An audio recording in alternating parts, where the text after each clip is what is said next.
Buenas tardes a todos. Muchas gracias por vuestra presencia esta tarde en la Casa de Aragón. Después de más de 2 años de una larga pandemia, este es el primer acto de carácter cultural que organizamos en la casa.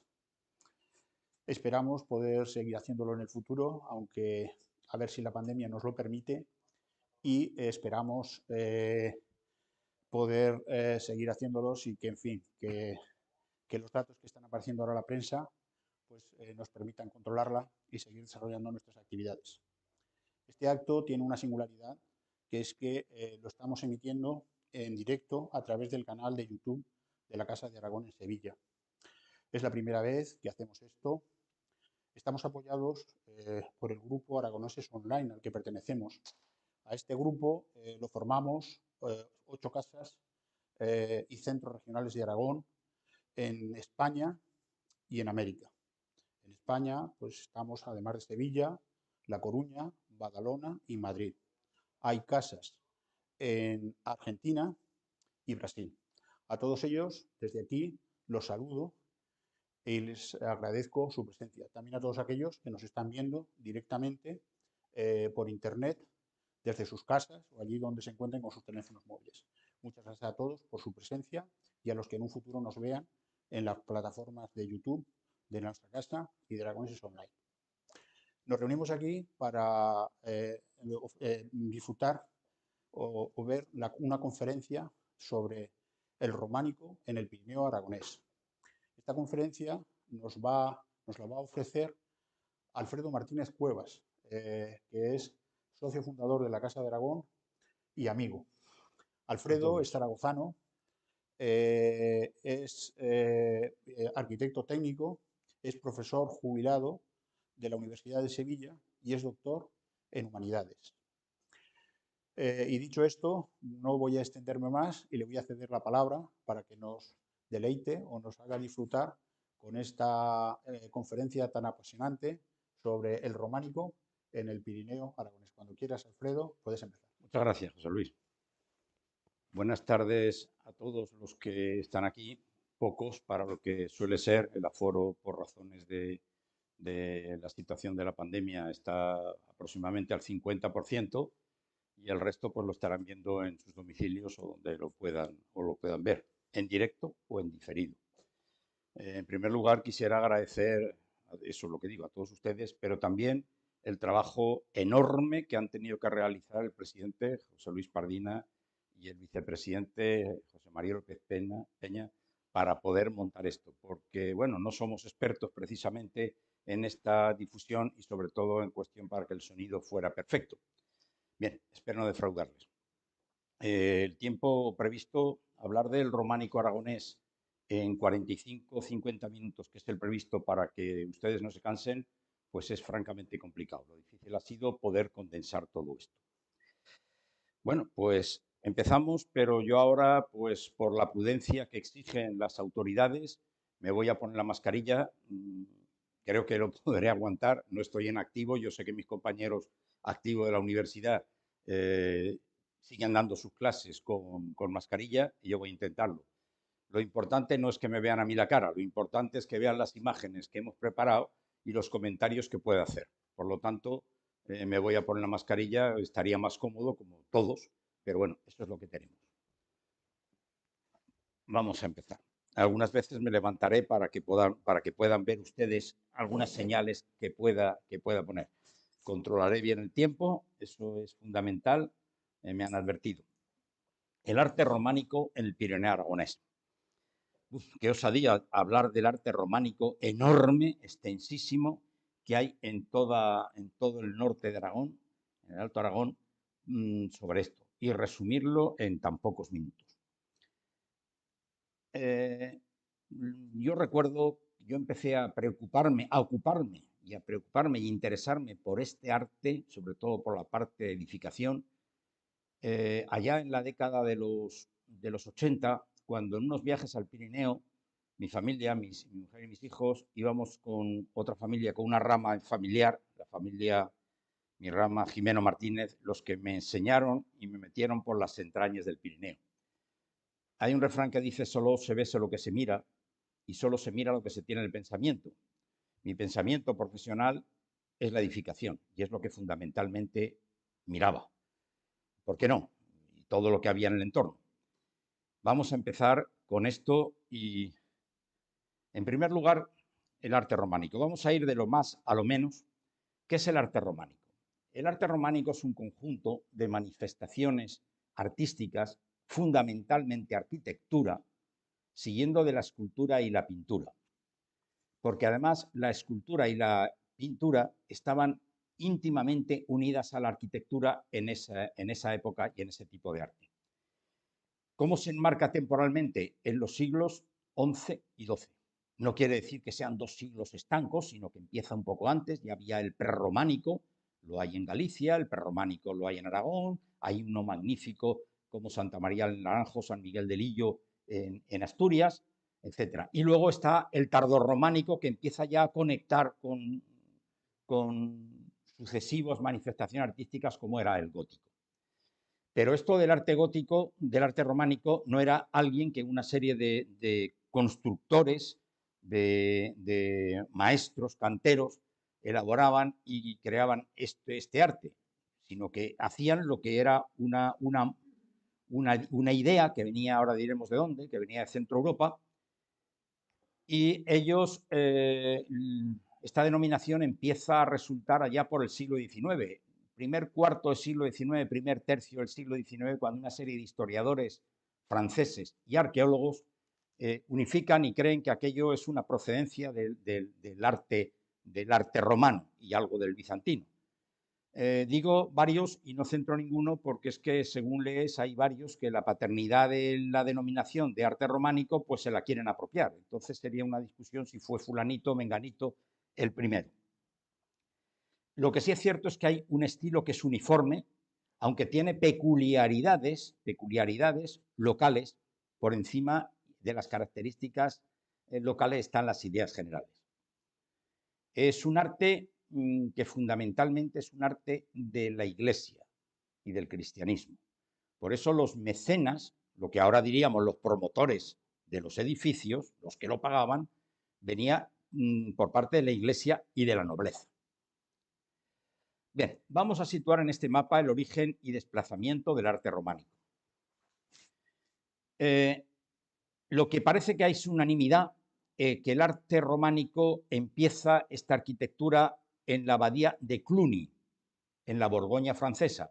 La verdad es que sitúa aquí en el centro de Francia, debía estar un poco más al noreste, porque está situado, pero lo he hecho por cuestión estética de la diapositiva.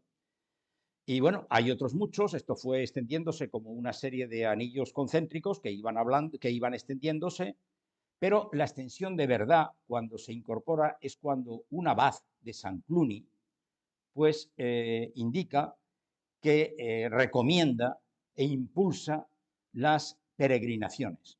Peregrinaciones a Tierra Santa Palestina, peregrinaciones a la Bretaña, y hay dos las que me voy a detener.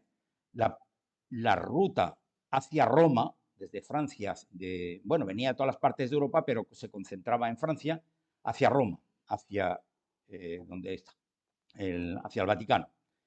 ¿Y por qué lo señalo y no señalo las otras? Porque aquí, en la parte norte, hay una región que es la Lombardía.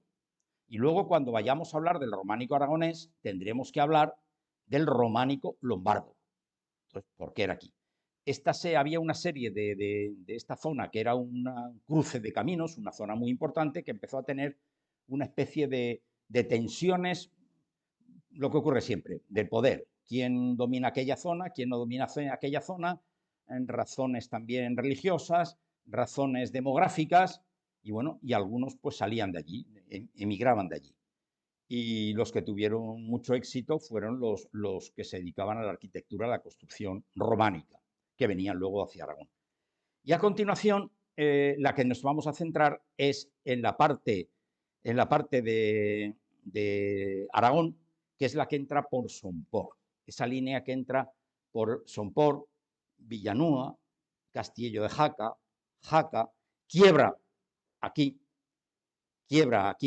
en un momento dado y va entonces a la meta, que es la meta deseada de los peregrinos, que era la meta deseada de los peregrinos, y todo era y es que es llegar a Santiago de Compostela, pasar por esa portada románica magnífica y dar el abrazo al santo.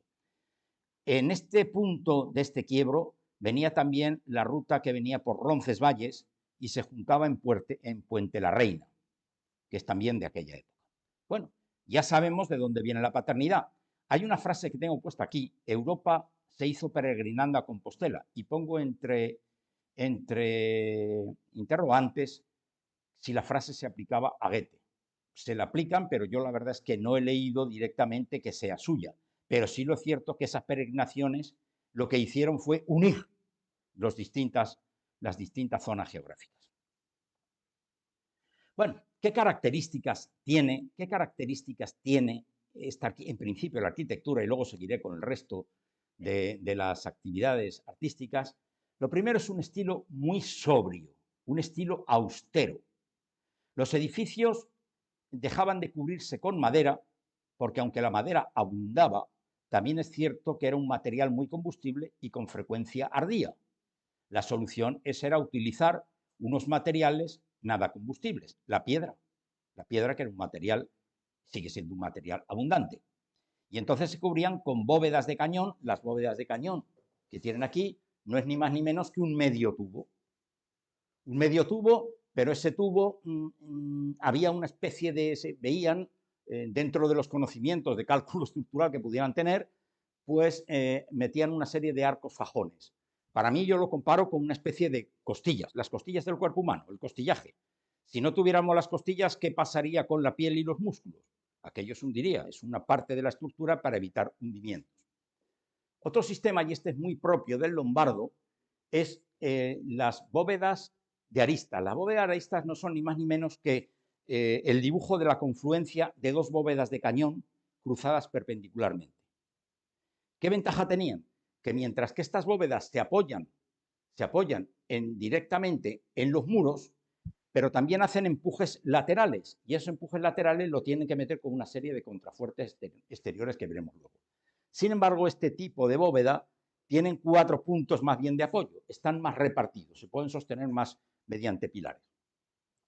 Otros elementos que son característicos son, bueno, los muros son gruesos, tienen pocas ventanas por aquello de la solidez estructural, y eso da que haya poca luz, y eso da un ambiente místico. Hay quien escribe que dice que se buscaba con el arte románico el crear un ambiente dentro de las iglesias, un ambiente místico. Yo creo que no, que es al revés, que es consecuencia de la falta de luminosidad que hay por la falta de ventanas o ventanas muy pequeñas. Los arcos de medio punto son otra característica. Y luego también las cabeceras de la iglesia. Las cabeceras de la iglesia todas son de unas, la mayoría, hay algunas excepciones, son de planta semicircular cubiertas con una forma que luego veremos más adelante, que por dentro es un cuarto de esfera. Dicho de una manera más sencilla, un cuarto de cáscara de naranja. Estas son las características principales que vamos a ir viendo con esto. La piedra es el material básico, de estas construcciones. En el Pirineo, fíjense de la cantidad de piedra que hay. La piedra se utiliza desde los cimientos. ¿Cuánto nos gusta a nosotros, a los de la profesión? O nos gustaba, yo que estoy retirado, nos gustaba un buen suelo para poder cimentar muy bien y no tener que hacer cosas muy laboriosas, sino que aquello se mantuviera. Porque uno de los objetivos de este arte es la durabilidad. Bueno, pues la piedra se utiliza, y aquí hay una muestra, un fragmento de la Catedral de Jaca, donde vemos que los muros son de piedra, los arcos de los huecos son de piedra, las cubiertas son también de pizarra, los detalles que hay por aquí, las ménsulas para soportar los voladizos, son de piedra. Bien, pero yo también quisiera en esto hacer un recuerdo a lo que fueran esos maestros canteros, que eran los que debían saber seleccionar el tipo de piedra, seleccionarlo en base a las posibilidades del transporte, porque estamos hablando, no piensen ustedes con la mentalidad de ahora o con la mentalidad de la época del gótico, piensen con qué manera tenían o podían el soportar y transportar los materiales. Los espacios de trabajo, la labra, hablaremos indistintamente de los sillarejos, hablaremos de la mampostería, los mampuestos, de los sillarejos y de los sillares, y la colocación en obra. Esto es un elemento de la Catedral de Jaca cuyo origen es puramente románico. Y me quiero parar en algo que normalmente no citan los que tratan del arte románico, y es el cierre de los huecos de las ventanas. Por aquella época ya existía el vidrio, a su manera o de alguna manera, pero ¿dónde estaba y dónde se encontraba? Entonces, ¿cómo cerraban aquellos huecos que era necesario para que los que estaban dentro no sufrieran las condiciones climatológicas adversas? Frío, agua, nieve y, ¿por qué no?, la entrada de animales, palomas, murciélagos, etc. ¿Qué se hacía? Pues con un material cuyo aspecto es mármol, pero no es mármol, es alabastro. Alabastro es una piedra de yeso o aljez, no vamos a decir que es un sulfato, podemos decirlo que es un sulfato cálcico hidratado, y es una roca muy blanda. La dureza de las rocas se clasifica, lo mismo que los terremotos, se clasifica en una escala, pues las rocas también se califican por la dureza en la escala de Mohs, siendo el talco la más blanda, el yeso la segunda y termina en 9 y 10 el corindón y diamante, que son las más duras. Por lo tanto, es un material que además permite labra, tanto que permite labra, les remito a ustedes, por ejemplo, el altar mayor de la Basílica del Pilar, pero no estoy hablando del altar de donde está la camarín de la Virgen. Estoy hablando el grande, el altar mayor, que además es policromado. Les voy a citar, una vez dimos aquí una charla, una conferencia sobre los amantes de Teruel. Bueno, pues la tumba de los amantes de Teruel está labrada en precisamente el alabastro. O sea, es un material que permite trabajarlo bien. Bueno, si no me corregís los ocenses, Huesca actualmente tiene 10 comarcas. Bueno, 10 comarcas, lo que podemos considerar ahora. En aras a resumir, yo he cogido 5 comarcas, algunos puntos de cada una de las comarcas. Alguno me dirá, y no has cogido la otra que es más importante. Yo he conocido las que más conozco y puedo defenderme, puedo hablar. La Jacetania por un lado, el Alto Gállego, Sobrarbe, Ribagorza y la Hoya de Huesca. Pero vean ustedes aquí que voy a empezar la charla esta, concretamente aragonesa, por la parte de esta línea de puntos roja, entrando por Somport hasta Jaca y continuando luego por San Juan de la Peña. Bien, vamos a empezar por aquí y vamos a ir viendo cosas. Solamente hay un par de edificios que los tocaré más en profundidad. Del resto, solamente cogeré algunas cosas que he considerado o que para mí más me han llamado la atención para que nos hagamos una idea global. Insisto que esta es un arte arquitectónico de la Iglesia. Bueno, esta es una iglesia que a mí me sorprendió muchísimo. Yo en los varios viajes no había visto, y un día buscando material para uno de los últimos viajes, pues había leído un artículo de Julio Caro Baroja, un historiador y antropólogo, sobrino del escritor Pío Baroja, que me hablaba de la iglesia de Santa María de Guacel. El artículo era de 1972 y venía un edificio totalmente en ruinas. Me gustó mucho, me impresionó. Íbamos mi mujer y yo solos, esto sale partiendo de Castillo de Jaca, hay un camino forestal de una decena de kilómetros aproximadamente, y entonces, bueno, se puede hacer, los senderistas lo pueden hacer, es un camino precioso, sobre todo rodeado de arbolado, quedan restos de algunas construcciones pétreas metidas ahí entre el arbolado, o el árbol entre las construcciones pétreas. Es una auténtica maravilla. Esa es la zona que se llama, o que se conoce como la Garcipollera. Bueno, pues cuando llegamos allí, ya hemos llegado si van en coche, por cierto, lleven buenos amortiguadores, se vayan en un todoterreno, porque si no, yo les aseguro que los amortiguadores dicen, ¡ay! Bien, llegué allí y yo no lo veía. tuve que preguntar a unos extranjeros que había y me dijeron, está allí detrás de esos árboles, no se veía. Y me encontré con esta maravilla de iglesia románica pura. Lo que encontré no era ni mucho menos lo que había leído en el artículo de Julio Caro Baroja del año 1972. Bien, aquí quiero hacer un comentario. Bueno, soy un maniático de las libretas de viaje. Yo apunto todo, siempre llevo una libreta y un bolígrafo, un lápiz y voy apuntando todo. Y unas veces hago un croquis, otras veces hago fotografías, además de las fotografías hago algunos croquis y este tengo aquí porque no pude entrar, estaba la iglesia cerrada y no pude entrar a verla. Las fotografías que tengo son esas fotografías de tipo familiar, que estamos algunos por allí y no era cosa de en una conferencia de este tipo ponerlas. Yo había encontrado un blog de un doctor en medicina, Antonio García Omedes, don Antonio García Omedes, que tiene un blog extraordinario, envidiable para estos que cada vez que tienen un blog quieren tener miles de visitas. Pues este señor no tiene miles de visitas, tiene docenas y cientos de miles de visitas. Es extraordinario. No lo conozco de nada, no me conoce de nada, pero le escribí, localicé su correo electrónico, le escribí y me autorizó a que utilizara las fotografías que creyera conveniente. Entonces, aparte de felicitarle por ese blog, que es para enseñar, y el que quiera, romanicoaragones.com, pueden buscar lo que ustedes quieran, pues yo quisiera agradecerle al señor García Omedes, que además de médico es académico de la historia, académico de Bellas Artes, yo quisiera agradecerle que a la Casa de Aragón, porque no es el que hablo, soy yo, pero lo que estamos haciendo en la Casa de Aragón, que nos autorizara al uso de las fotografías de una manera generosa.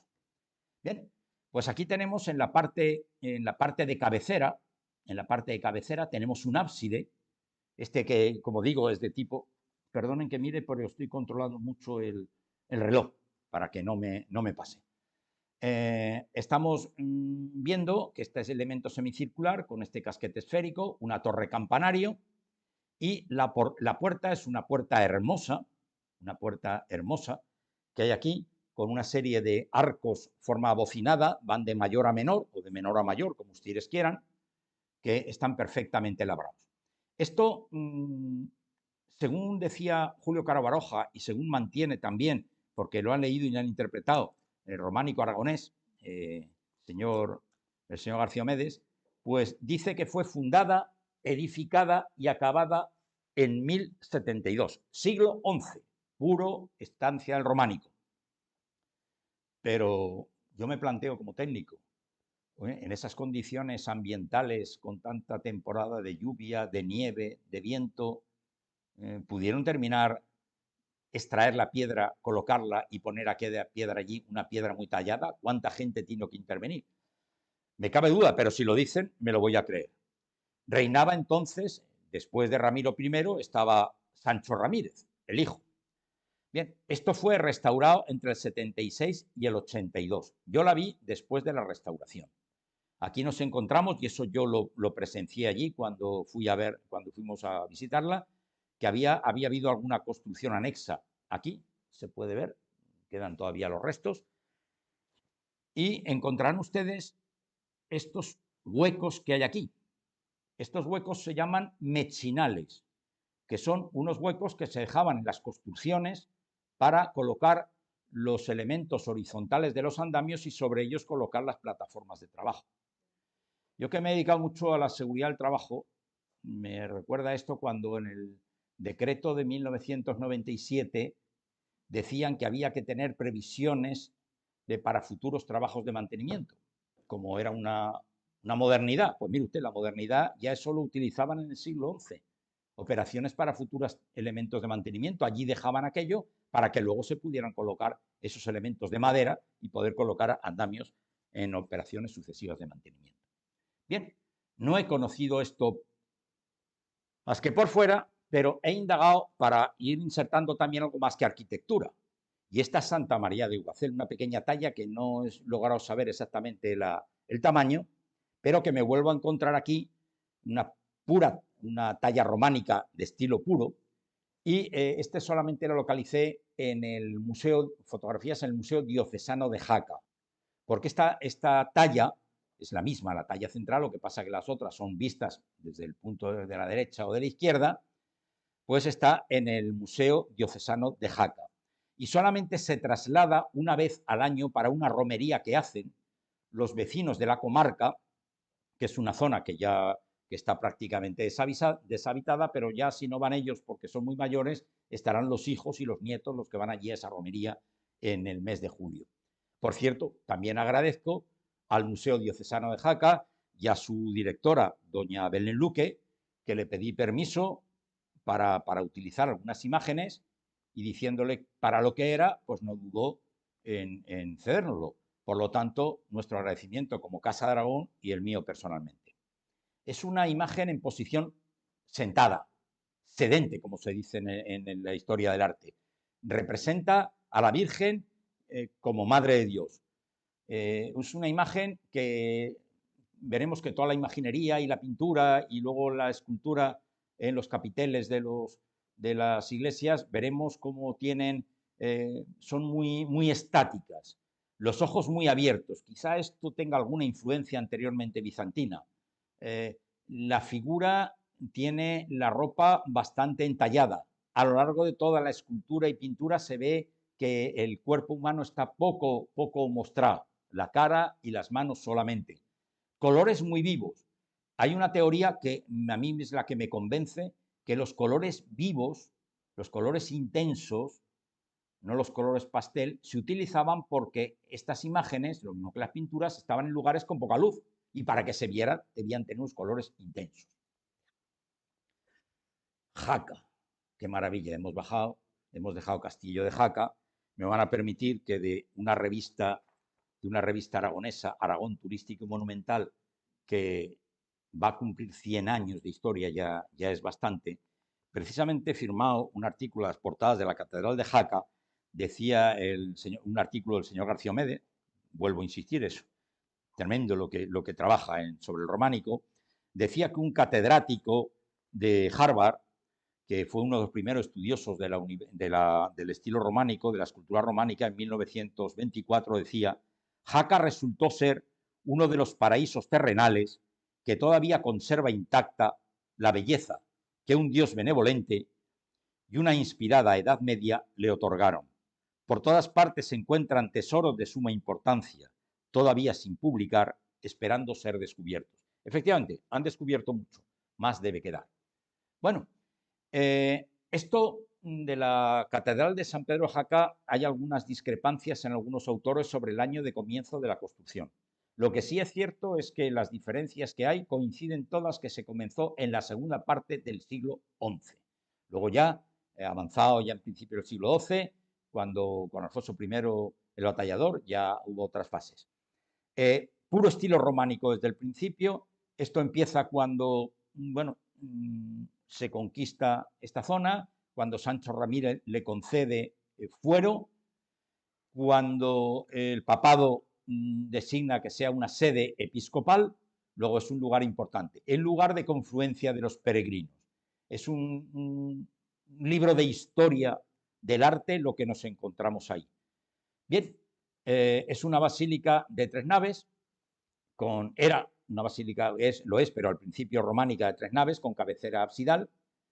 Y en esto a mí me viene al recuerdo, hay una expresión que en el mundo de la escritura antigua, cuando hoy tenemos papel para escribir y si no tenemos los ordenadores, hay muchas formas para poder escribir.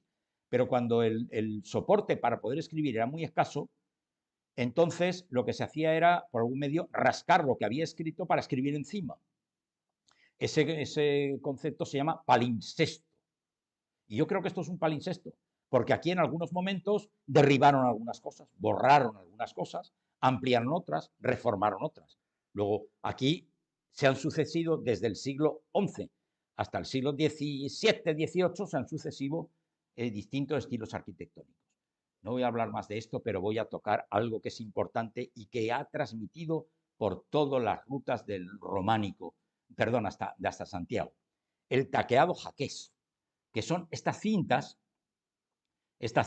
de medios cilindros, Fíjense ustedes, piedra a piedra, tener que labrar eso y rascar aquello.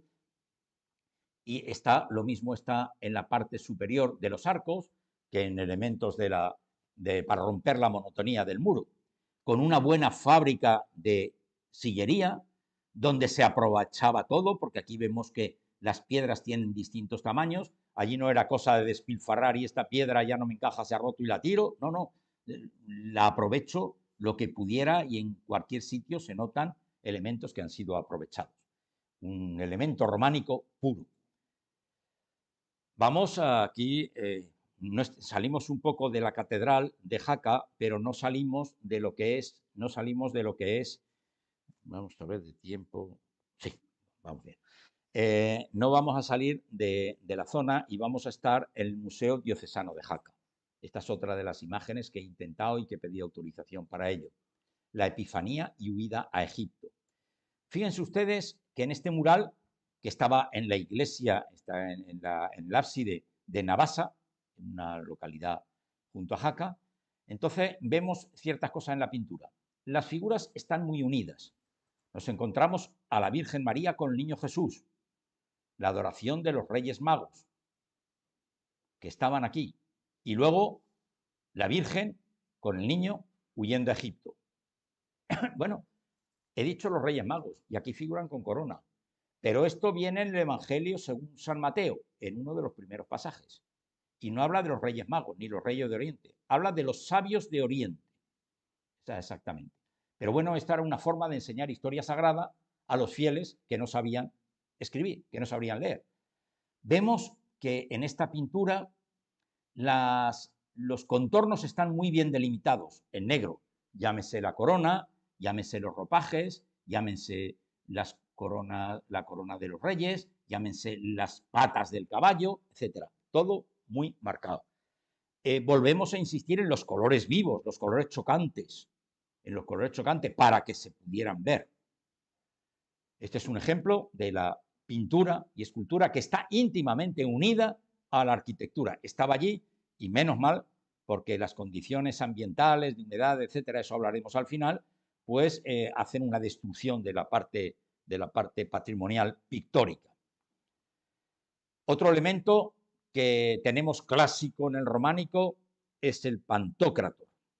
El Pantocrator es la figura de Cristo triunfante con la mano derecha, no se ve, la imagen es así, pero es que son imágenes muy estropeadas y he traído lo natural. Pero está lo mismo en pintura que en escultura. Lo mismo está en las portadas que está en los ábsides. Y Cristo está con la mano derecha dando la bendición, con la mano izquierda tiene un libro, que pueden ser los evangelios, la Biblia, y está rodeado de una especie de almendra que en el arte, en la historia del arte, se llama la mandorla. Mandorla no es ni más ni menos que almendra en italiano. Bien, nos vamos a entretener un poquito más con una iglesia a la que yo le tengo mucho cariño. Es la única que he utilizado una fotografía mía con mis hijos de hace unos años, pero no la he utilizado ni más ni menos que para decir lo pequeña que es la iglesia. 3 personas, yo no soy alto, mis hijos eran pequeños y ahí se ve.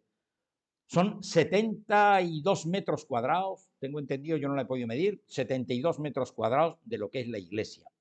Este es el plano de planta que es, digamos, el oficial, donde la parte trasera, en los pies, está la puerta de la iglesia, mucho más sencilla que la de Santa María de Iguacel. Aquí vemos, aquí está, digamos, el ábside, que lo seguimos viendo, y en la parte interior estas bóvedas de arista con unos arcos fajones. Y al fondo esta cúpula de un cuarto de esfera, un cuarto de cáscara de naranja.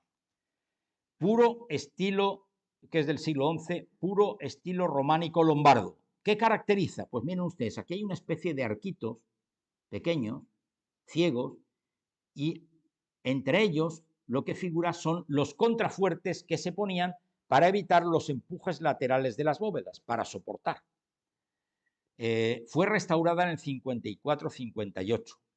Fue declarada bien de interés cultural en 2004. Pero esta voy a me encontré buscando un artículo de una profesora de la Universidad de Zaragoza, que eran las obras de restauración dirigidas por Chuecagoitia, Fernando Chuecagoitia, arquitecto madrileño.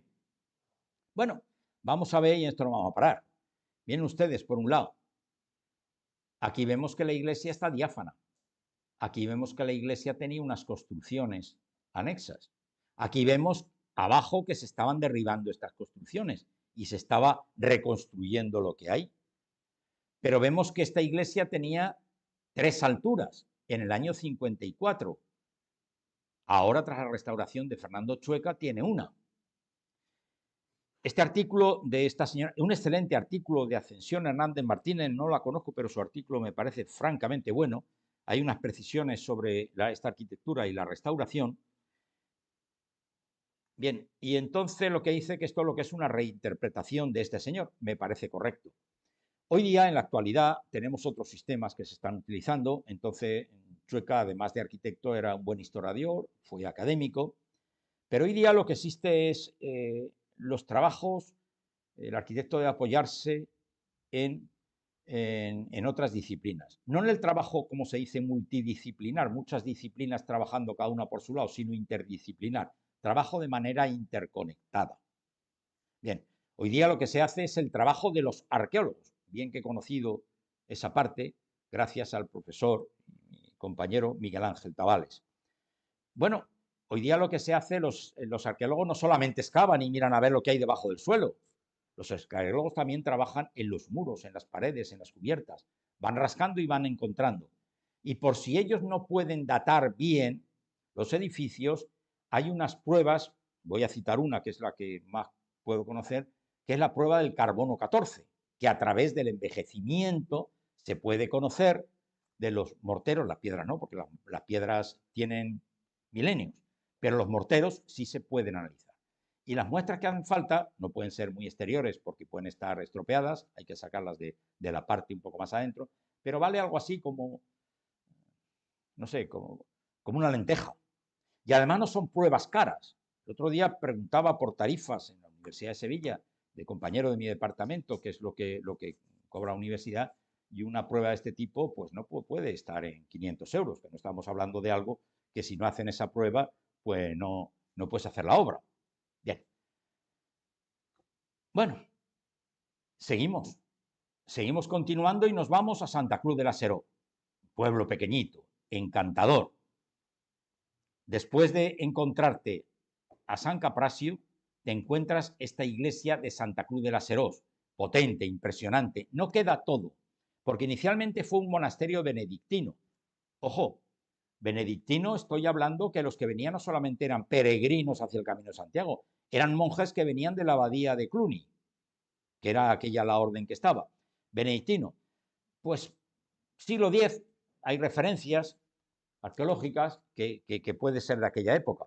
Pero adquiere esta iglesia el mayor esplendor cuando la hermana de Sancho Ramírez, doña Sancha, queda viuda porque su marido muere en una batalla y se mete en el convento, se mete aquí.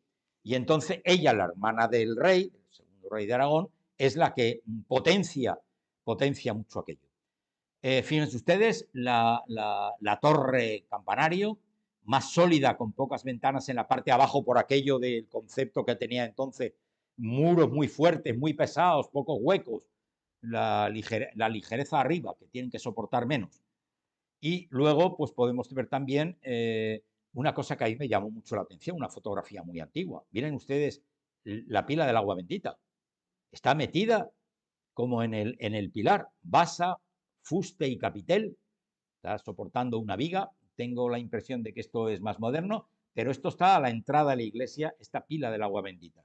Está la fotografía en blanco y negro, una fotografía muy antigua, y la verdad es que es una peculiaridad. Y llegamos a lo suntuoso.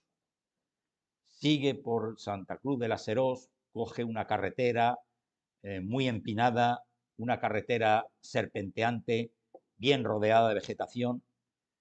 No esperas nadie y de repente te encuentras un edificio con una cueva gigantesca, que ahí está datada del siglo X. un milenio largo soportando aquella cueva y aquello no se hunde. Vamos a ver, esto es, aparte de la parte histórica que puede ser, que es tumba de los primeros reyes de Aragón, Ramiro I, Sancho Ramírez, Pedro I, y algunos otros nobles, como de Aranda, pero aquí vemos, he traído un dibujo de la primera guía que he encontrado más antigua de San Juan de la Peña, que es del año 1956, de un tal Virgilio Valenzuela. El dibujo pone Paco Zueras. Yo no tengo confianza con una persona que no he conocido, pero es que así figura en el libro, como Paco Zueras. Aquí en el dibujo solamente firma como Zueras.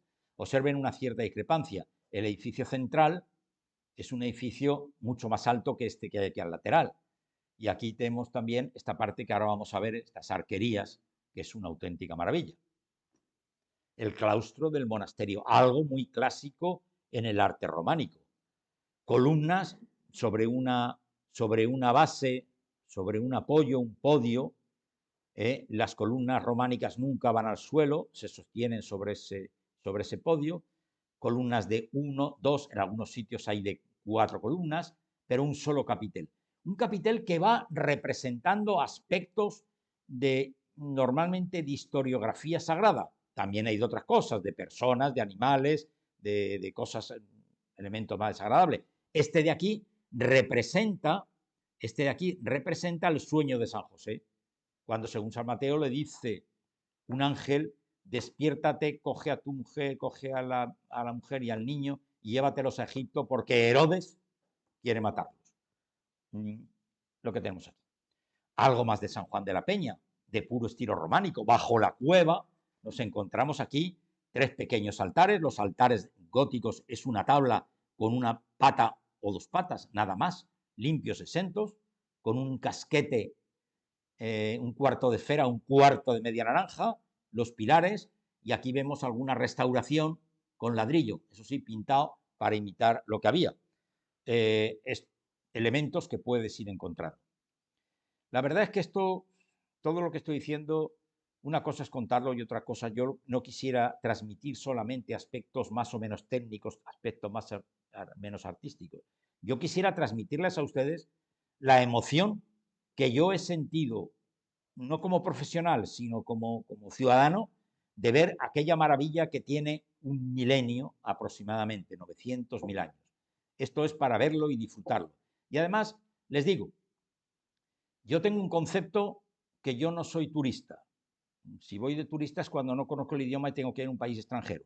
A mí me gusta ser viajero, pararme, ver las cosas. Si está en un sitio no me importa verlas 2, 3, 4.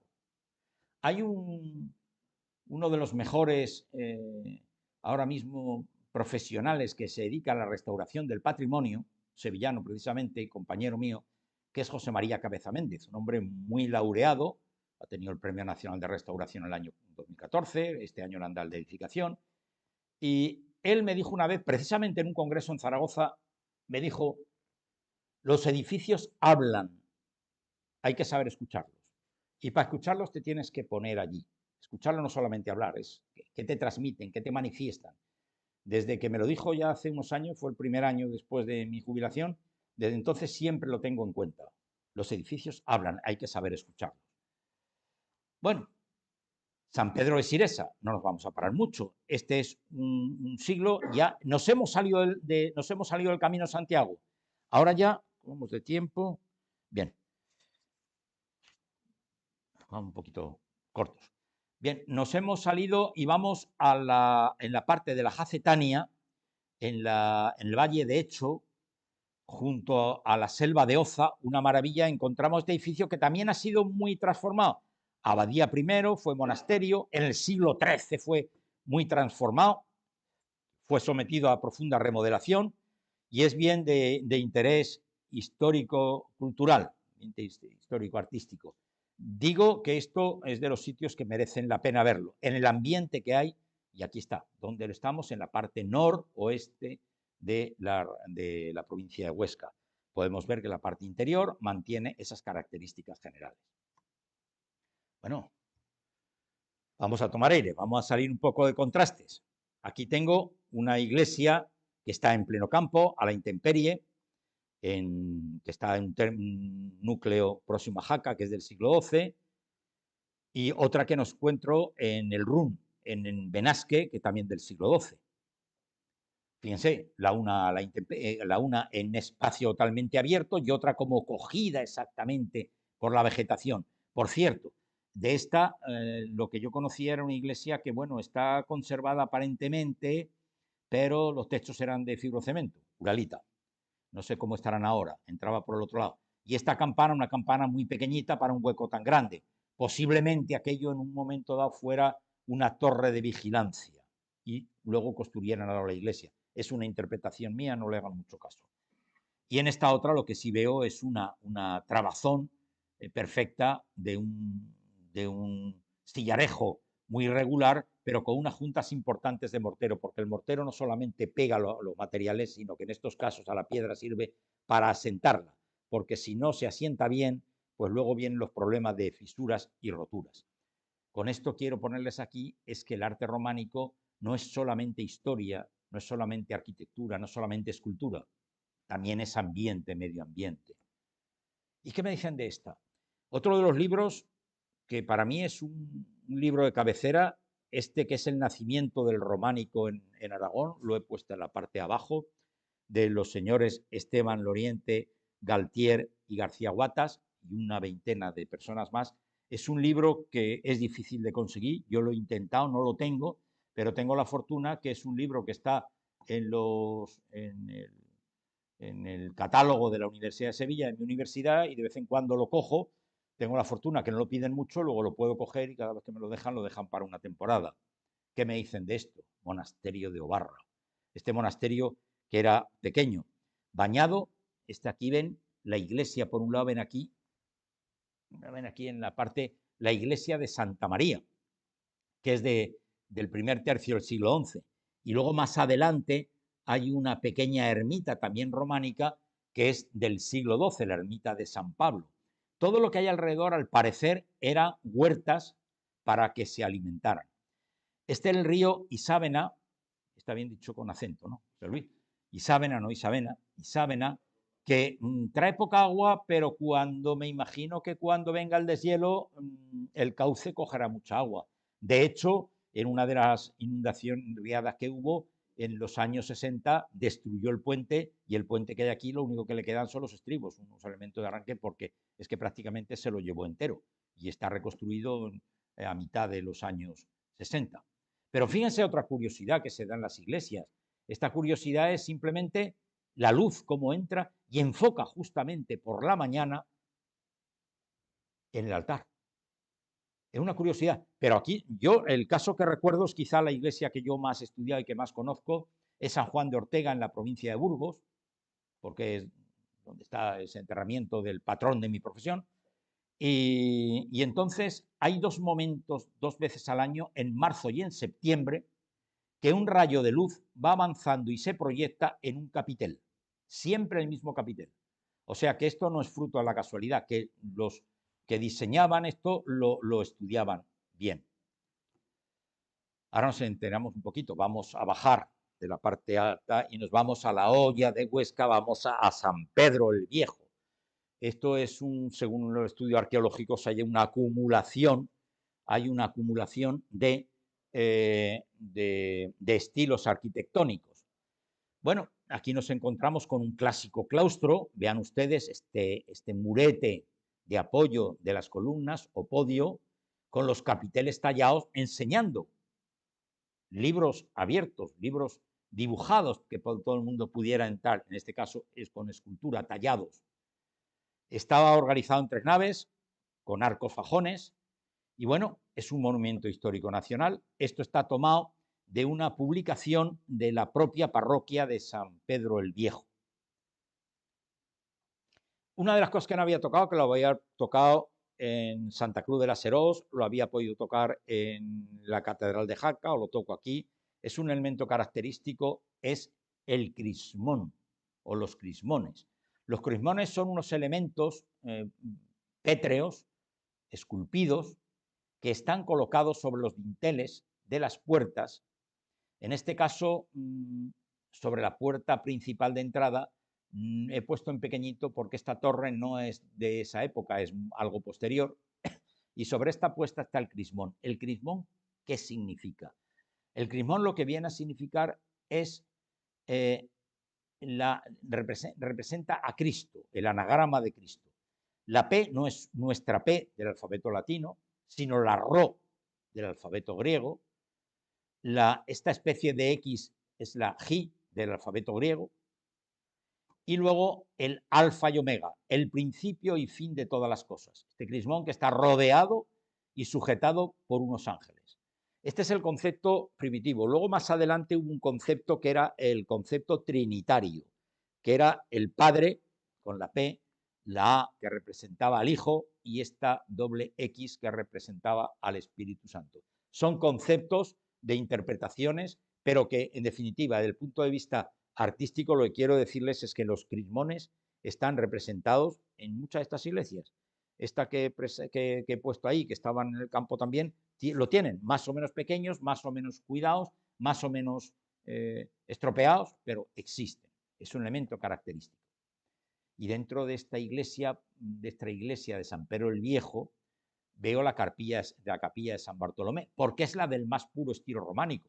Esta que fue sala capitular en su tiempo y que es panteón de dos hermanos aragoneses como Ramiro II el monje y Alfonso I el batallador, que están allí, aparte de otros, que estos son los más destacados, es un ejemplo característico. Bóveda de cañón, arcos fajones a modo de un costillaje que soportaba aquello, los muros y bóvedas construidas con sillares y lo que sí dice que es la falta de luminosidad. Ahora me dirán, no tiene luminosidad, la luminosidad es ahora con sistemas modernos que hay de iluminación, pero entonces no lo había. Y dentro de esto el claustro de San Pedro el Viejo, un claustro que inicialmente era del siglo XII, pero que ha tenido varias modificaciones hasta el XIX. Esta es forma rectangular, las 4 galerías que bordean esto, ya hemos visto antes otra fotografía interior del podio con los pequeños pilares y los capiteles, y aquí tenemos un capitel que representa otra cosa, el capitel que representa la Sagrada Cena. Cristo, 3 apóstoles por aquí, otros 2 aquí y otro que tiene la cabeza rota, 3 en el otro lado y otros que están en este otro sitio, los 12 apóstoles. Es una representación. De esto podía decir, pero me salía ya del tiempo, podíamos hablar del cáliz que ahora está en Valencia y que ha estado en la parte, aquí ha estado en Jaca, ya está en San Juan de la Peña, pero ya no tenemos tiempo para ello. Y ahora sí quisiera hacer algo, porque estoy hablando, ya voy más al final, estoy hablando del patrimonio abandonado. Sí he dicho que cuando he citado a Santa María de Guacel, he dicho que había una asociación que es la que restauró. Pero es que aquí hay otra actividad que los amigos del Sarrablo que se dedican a ir intentando ellos con los vecinos y rescatar. Esta torre que ven aquí, esta iglesia de San Bartolomé del siglo XI, hasta hace no mucho tiempo no quedaba más que medianamente la torre y algún muro.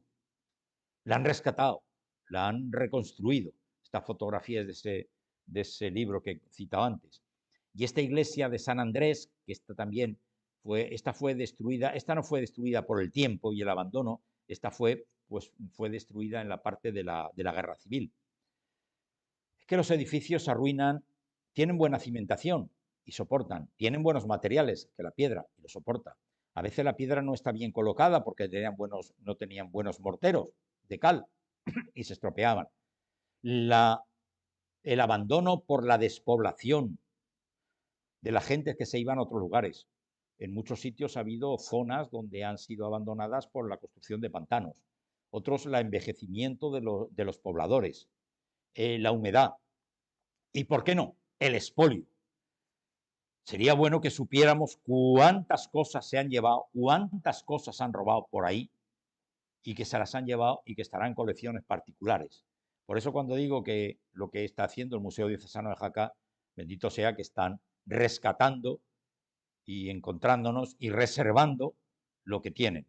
Pero bueno, estas iglesias antes, ahora mismo yo he intentado entrar a unas iglesias cuando hacía el Camino de Santiago y me las he encontrado cerradas, otras abiertas sin nadie, y cualquier desaprensivo se podía llevar algo. Cualquier desaprensivo se podía llevar algo. Luego, el trabajo del rescate del patrimonio es una cosa que tenemos que alabar. ¿Que se podía haber hecho antes? ¿Que se necesita mucho dinero? Sí. ¿Y a qué se le da prioridad? Cada uno tirará para lo suyo para darle prioridad a su tierra, a su pueblo, a su comarca o lo que sea. Bien, ya queda poco, ya iremos más acelerados, pero una parte es la arquitectura militar. La arquitectura militar, esta es la portada de ese libro que he dicho que es una maravilla. Fíjense ustedes, una iglesia de los santos Emeterio y Celedonio y una torre vigía. Desde luego, esto estaba en un acantilado sobre el río Cinca. La observación debía ser magnífica. Ahora, si a los que estaban ahí les ponía un asedio y les limitaba que pudiera entrarle comida y agua, pues la cosa iba a ser complicada, pero eran torres vigía. Aragón fue tierra, en esa época, tierra de frontera, tierra de luchas entre cristianos y musulmanes. Era toma del territorio. Y eso lo que tenían que hacer era tener una serie de fortalezas, primero torres vigía y fortalezas donde defender los distintos territorios. Era necesario para la expansión. Loarre, qué maravilla. Es quizá uno de los castillos mejor conservados. A mí me gustan los castillos. Yo he visto unos pocos por ahí, por Centro Europa, y me gusta verlos, pero es uno de los mejor conservados. El castillo de Loarre, por ahí han pasado como gobernantes pues, de Sancho III Mayor, Ramiro I, Sancho Ramírez, Pedro I, a lo largo de más o menos un siglo. Bueno, esto es un conjunto, perdón, o sea, muy sensible este ratón. Murallas, torres, torre del homenaje, capillas, iglesia. Vean ustedes aquí esta iglesia con el ábside románico. Y los torreones, estos torreones que no se colocaban a una distancia caprichosa, sino que a la distancia estaba aproximadamente para que no hubiera puntos muertos en la defensa. A tiro de ballesta. La ballesta hasta donde llegaba, de alcance medio, y no más allá se tenía que colocar un torreón defensivo. La verdad es que esto ha tenido durante muchos siglos. Fue la última restauración, creo que debió ser la última restauración importante, notable, fue hace aproximadamente un siglo, según tengo referencias, y ahora la han utilizado para muchas cosas, la han utilizado como para rodar películas.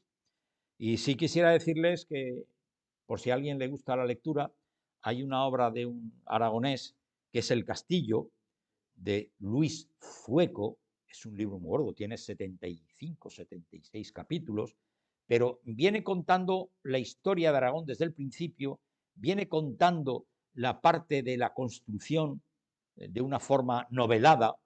Están los límites de lo que es la imaginación del escritor con la historia están borrosos. Eso es un arte para poderlo hacer.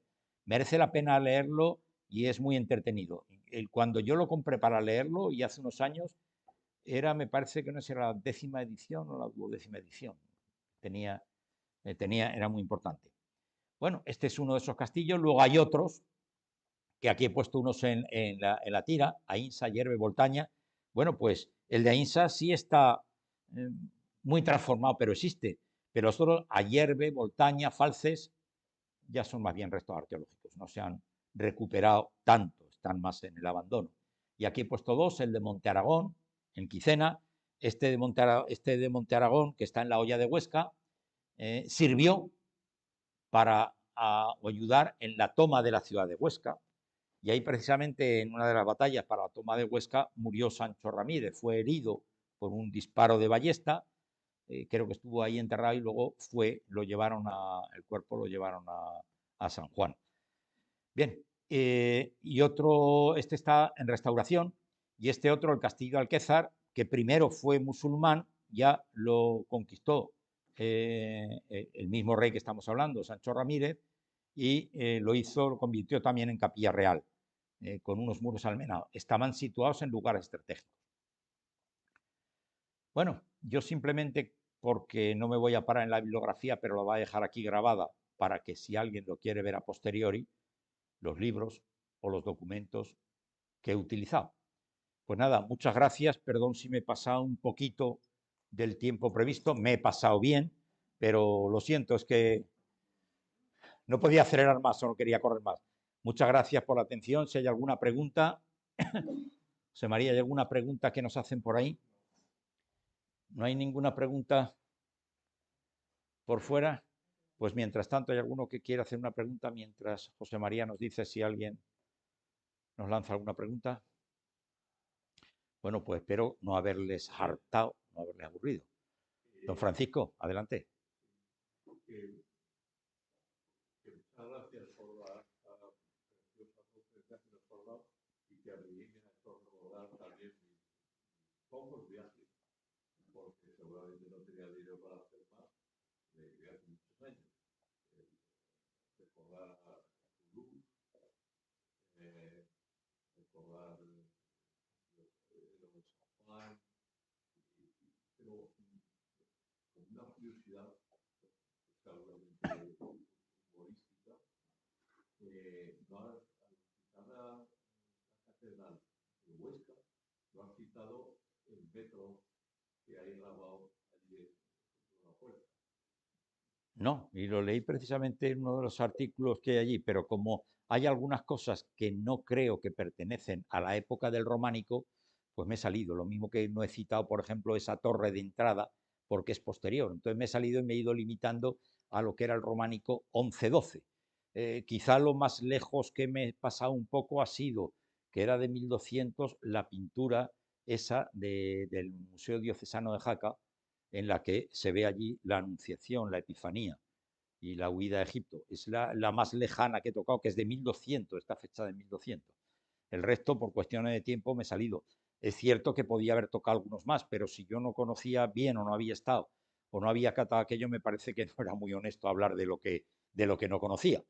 Y quiero decir que me falta más por conocer que lo que conozco, porque esta mañana me hacía una socia, me preguntaba cuántas iglesias hay, cuántas ermitas, ni se sabe, porque muchas de ellas están en pura ruina, pero han sido. Algunas de las que he citado casi al final, pues eran algunas de las que hace poco, 20 años estaban en ruinas y ahora pues las han vuelto a reconstruir, lo cual es muy de agradecer. En fin, pues nada, muchas gracias por su atención, espero que la hayan podido ver por allí.